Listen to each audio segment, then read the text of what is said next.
Coverage now. We have more information on the historic downtown Shreveport building, which was destroyed by fire more than a month ago. The appeals court judge who owns the property on Texas Street talked with NBC6 in an exclusive interview. And we've learned he has filed a preliminary injunction to prevent the city from demolishing the building. NBC6's Shirley Busico joins us now in studio sharing that update. Shirley? Dan and Jackie, Marcus Hunter was able to answer questions we all have been wondering since the fire took place last month. Like, what are the plans for the building? Will it ever get demolished? And recently, what prompted the injunction? Marcus Hunter was just leaving his Shreveport office on September 21st when he got a phone call that no property owner wants to get. And somebody said, "I think your building's on fire." That's when Hunter quickly made his way to what was known as Shreve Square.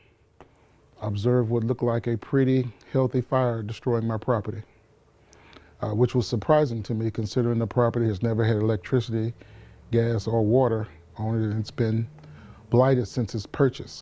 The purchase he made from the city of Shreveport in 2019, but didn't get the full title of it until the second quarter of 2020, at the peak of the COVID-19 pandemic. So why that property? Why not that property?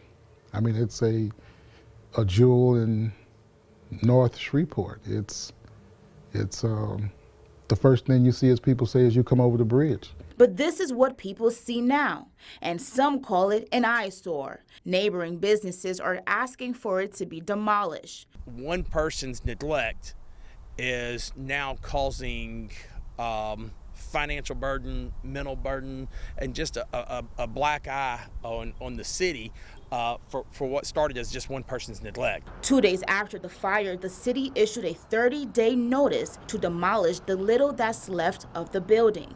While Hunter says he's not against the demolition, he feels a conversation between him and the city is warranted. If it's your desire to demo this property, take the adequate steps. Meet with the owner and say, this is our contribution to removing this blight. And in exchange for that, would you be willing to build on it? He says before the fire, his plan was to turn the building into housing. That property sat vacant in the same position for 20 years. I've had it for 3, 2 of which were COVID. In the single year I've had an opportunity to do something, we were at the part of trying to build housing, 12 to 14 units. And Hunter still wants to continue with his vision. So now I have to file an injunction to stop them so we can at least have the conversation about how we can collectively proceed. Worst case scenario, the property gets demolished. What's next? We'll cross that bridge when we get to it.